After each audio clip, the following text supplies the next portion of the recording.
नमस्कार दर्शकों, आप देख रहे हैं कार्यक्रम एक मलाटी और मैं आपके साथ मोनिका जम्वाल। आज हम बात करेंगे कुकुर बीट्स के बारे में और इसके लिए आज हमारे साथ मौजूद हैं सब्जेक्ट मैटर स्पेशलिस्ट अरुण जराल जी। अरुण जी, बहुत बहुत स्वागत है आपका। थोड़ा धन्यवाद जी।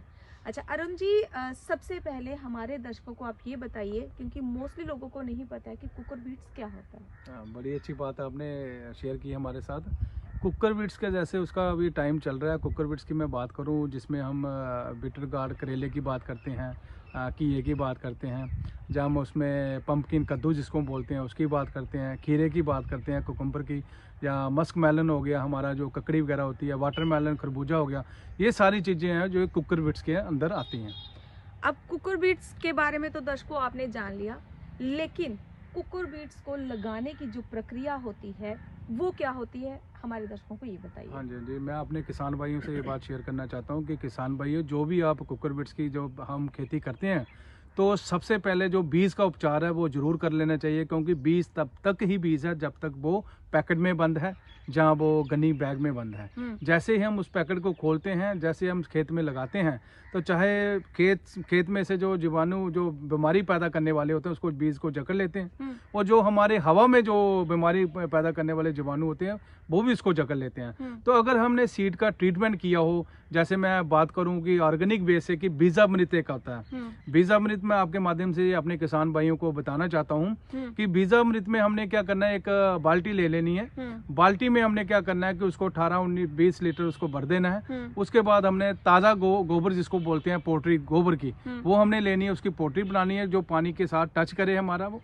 उसके बाद हमने क्या करना है, इसमें थोड़ा सा गोमूत्र जिसको हम कोसदुरीन बोलते हैं उसका इस्तेमाल करना है। उसके बाद हम इसमें थोड़ा क्या कहते हैं वर्मी कंपोस्ट हैल, अगर नहीं है वर्मी कंपोस्ट हैल मेरे किसान भाई के घर में, तो वो क्या करें कि जो बेल रॉटन एफआईएम होता है पड़ा हुआ, वो भी इसमें थोड़ा सा पाम साइज जितना हथेली का साइज होता है वो डाल सकता है। और इसमें क्या होगा, जब हम कच्चा गोबर का इस्तेमाल कर रहे हैं, मेरा पानी यूज कर रहा है, उसको खींच रहा है, उसको सक कर रहा है, उसमें मेरे पानी में एसिडिकपन हो जाएगा, तेजाबीपन हो जाएगा। उस तेजाबीपन को खत्म करने के लिए किसान भाइयों आपने क्या करना है, 50 ग्राम चूना लेना है जो सफेदी वाला होता है, उसको बीच में डाल देना। उससे वो जो कच्चापन जो एसिडिकपन है उसका जो इफेक्ट है वो न्यूट्रल हो जाएगा। वही 12 घंटे हमने छांव वाली जगह बाल्टी रखनी है। तो जो हमारा बीज होगा उसमें हमने इस पानी का छिड़काव करना है कि भाई उस पानी की कोटिंग जो है वो मेरे बीज पे चढ़ जाए। तो ऐसे हम ट्राइकोडर्मा विरिडी एक नामक जिसको हम फफूंदी नाशक बोलते हैं वो भी आता है, उसको 4 ग्राम पर केजी आप सीड के हिसाब से इस्तेमाल करके मेरा किसान भाई जो बिजाई कर सकता है।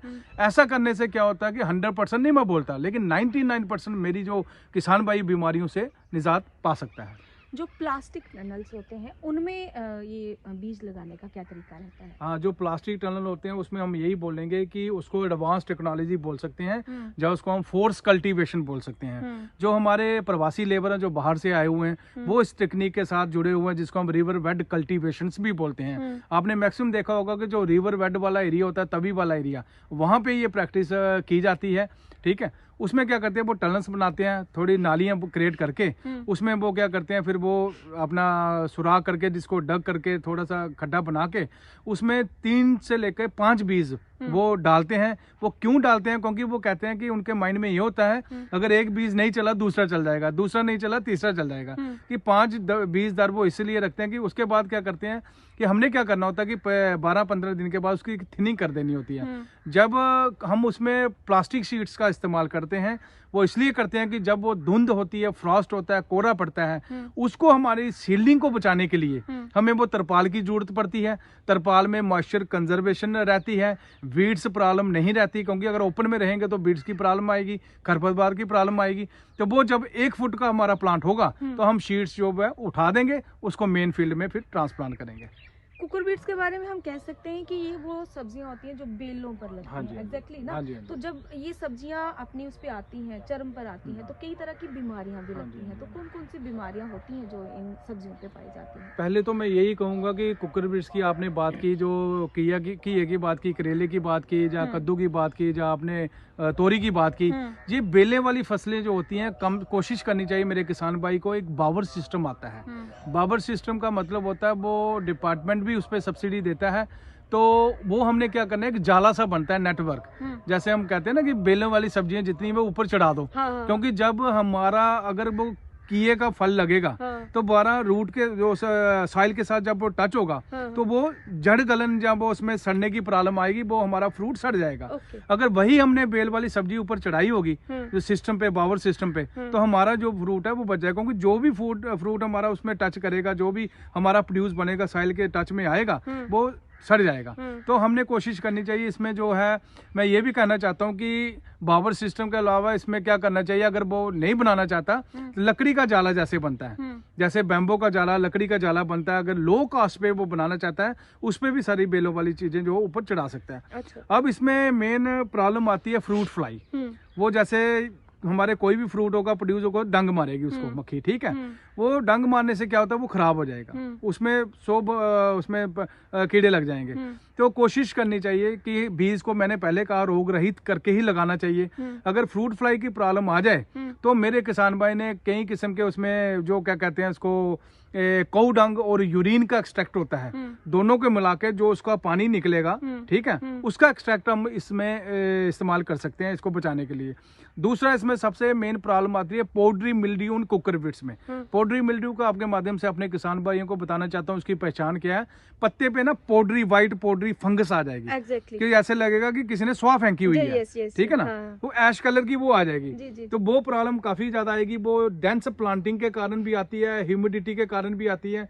अगर उससे मेरा किसान भाई अगर निजात पाना चाहता है तो उसके लिए तो बहुत सारी दवाइयां हैं, जैसे एजो स्टॉडविन है, क्लोरोथैलोनिल है। लेकिन मैं ऑर्गेनिक जैविक तरीके से मेरा किसान भाई क्या करेगा, खट्टी लस्सी लेनी है उसने। अच्छा। 6 लीटर पर एकड़ के हिसाब से। खट्टी लस्सी जो मगर 2-4-5 दिन पुरानी हो, जो मुश्क मार गई हो, उसको हम खट्टी लस्सी बोलेंगे।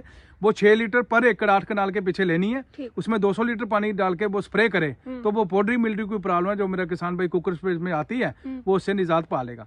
इसमें अब तेले की प्रॉब्लम आती है, जिसको हम एफिड्स बोलते हैं, मोजाइक बोलते हैं, पत्ता पीला होना शुरू हो जाएगा। वो प्रॉब्लम कहाँ आएगी, जहां पर मेरे किसान भाई ने जो कुकरबिट्स लगाए हैं उसके साथ ही टमाटर का खेत है, उसके साथ ही उन्हें स्पाइनिश पालक की खेती कर रहा है। तो वो दोनों खेती उसके साथ नहीं करनी चाहिए। अगर वो खेती करेगा उसका जो वो एफिड्स का अटैक वो हमारे कुकरबिट्स में भी आ जाएगा। तो उसके लिए भी जो अमीडा क्लोपिड आती है जहाँ और इंसेक्टिसाइड्स हैं, उसका इस्तेमाल मेरा किसान भाई खेत में कर सकता है। इसके अलावा इसमें प्रॉब्लम आती है अल्टरनेट ब्लाइट इन कुकरबिट्स। अल्टरनेट ब्लाइट में की पत्ता जो है वो पीला होना शुरू हो जाएगा। रात को जो टेम्परेचर लो होता है, जहाँ ओंसें जो हैं वो हमारे पत्ते पे ही टिकी रही, वो नीचे नहीं गिरी, उसके कारण ये प्रॉब्लम अल्टरनेट ब्लाइट इन कुकरबिट्स में आ जाएगी। उसके लिए भी मेरा किसान भाई ये कौ डंग या कौ ज़ुरीन का जो मिक्सचर होता है उसका इस्तेमाल कर सकता है। और जैसे मैंने फ्रूट फ्लाई की बात की, अगर मेरा किसान भाई किसी चीज का स्प्रे नहीं करना चाहता तो वो क्या करेगा, फेरोमोन ट्रैप्स आते हैं, जैसे जेलो स्टिकी ट्रैप्स होते हैं, तेले को जिसके साथ चपक जाता है, वैसे फेरोमोन ट्रैप्स होते हैं, उसमें लीवर लगा होता है कि जो नर और मादा उसकी स्मेल के कारण वो अट्रैक्ट करेगा। वो फेरोमोन ट्रैप्स जो मैंने 5 लेने हैं पर एकड़ के पीछे, अगर मैंने 8 कनाल में लगाए हैं कुकरबिट्स तो 5 ट्रैप्स उसको मैं जगह जगह पे लगा दूंगा, तो उससे भी मेरी फ्रूट फ्लाई जो है वो कंट्रोल में आ जाएगी। अरुण जी, कुकरबिट्स को लेकर क्या कुकरबिट्स होते हैं, कैसे जी इसका बीज का उपचार किया जाता है, क्या बीमारी लगती है, कैसे उपचार, ये तो हमारे दर्शकों ने जान लिया। इनको लगाने का समय कौन सा होता है? बड़ी अच्छी बात आपने साझी की। मैं अपने किसान भाइयों को कहना चाहता हूँ कि जो कुकरबिट्स हैं, जैसे आपने लो पॉली टनल्स की बात की, वो एडवांस टेक्नोलॉजी में एडवांस तरीके से लगा रहे हैं। अब उनका जो कुकरबिट्स है वो जनवरी के महीने में मेन खेतर में ट्रांसप्लांट कर देंगे। लेकिन जो हमारा आम किसान होता है वो क्या कर रहा है कि अभी जो ब्लैक पॉली बैग्स आते हैं, छोटे छोटे बैग्स आते हैं, उसमें वो कुकरबिट्स के बीज को लगाता है, ठीक है। उसको कुकरबिट्स के बीज को लगा के फिर उसने क्या करना है, क्योंकि मौसम ऐसा बना हुआ कि हम फील्ड में डायरेक्ट नहीं लगा सकते, तो पहले पॉली बैग्स में तैयार करेगा, जिसको हम बोलते हैं नर्सरी, वो तैयार करेगा। उसके बाद इसका टाइम यही है कि फरवरी में और जहाँ जून में, बरसात में भी चलेंगे, और उसके बाद जहाँ फरवरी में हम मेन खेतर में इसको ट्रांसप्लांट कर देंगे। तो मेरा किसान भाई क्या करता है कि प्रो ट्रेज होती हैं, जैसे हम पॉली हाउस में देखते हैं ट्रेज लगी होती हैं, वो प्रो ट्रेज में भी इसको तैयार कर सकता है। अगर उसमें एडवांस में बाहर नहीं तैयार कर सकता तो उसको प्रो ट्रेज में भी तैयार कर सकता है। उसमें 3 टाइप का मीडियम पड़ता है, उसको हम कहते हैं साइललेस कल्चर मीडियम। साइललेस कल्चर का मीडियम की मिट्टी का वो मैंने उसमें टच नहीं करवाना है, जहां पे हम मिट्टी का टच करवाऊंगा वहां पे घास भूस की प्रॉब्लम आ जाएगी। इसमें हम कोकोपीट का इस्तेमाल करते हैं। कोकोपीट नारियल का बरूदा बोलते हैं, उसके बाद परलाइट का इस्तेमाल करते हैं। परलाइट जो है वो वाइट कलर का होता है। फिर इसके बाद वर्मीकोलाइट का इस्तेमाल करते हैं जो येलो कलर गोल्डन कलर का होता है। इसकी रेशियो रहती है 2:1:1। 2 हिस्से में डालूंगा कोकोपीट, एक हिस्सा डालूंगा परलाइट, एक हिस्सा डालूंगा वर्मीकोलाइट। ये डालने से क्या होगा, मेरे जो पॉलीप्रो ट्रेज में जो मेरा प्लांट है उसमें प्रॉपर एरेशन रहेगी, हवा रहेगी, करंट नहीं बनेगा, हार्ड पैन नहीं क्रिएट होगा। बाहर में लगाऊंगा हार्ड पैन क्रिएट हो जाएगा। ठीक है। और जब हम बाहर खेत में पनीरी लगाते हैं तो उसको महीने के बाद 25 दिन के बाद में उखाड़ूंगा ना, वो बड़ी इजीली उखड़ जाएगी। तो जो मैं प्रो ट्रे में लगाऊंगा ना, जितना मर्जी खींचूंगा वो नहीं निकलेगी। क्यों? क्योंकि उसमें जड़ों का नेटवर्क बनेगा। बहुत सारी जड़ें उसमें क्रिएट हो जाएंगी और नीचे डीपर जाएंगी। वो जितनी ट्रे होगी वहां तक जाएंगी।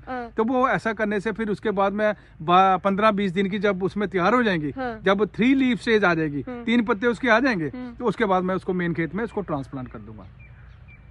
आपने देखा कि हमारे साथ जो एग्रीकल्चर एक्सपर्ट हैं अरुण जराल जी, उन्होंने आपको ये बताया कि क्या होते हैं कुकुर बीट्स, किस तरह से बीज का उपचार किया जाता है, किस तरह से लगाया जाता है, कौन से महीने में लगता है और किस तरह से बीमारियों से इसे रहित रखा जाता है। उम्मीद है ये जानकारी आपके लिए महत्वपूर्ण साबित होगी और जब भी आप कुकुर बीट्स की तरफ जाएंगे या इसको लगाने की सोचेंगे तो इन बातों पर ज़रूर ध्यान देंगे।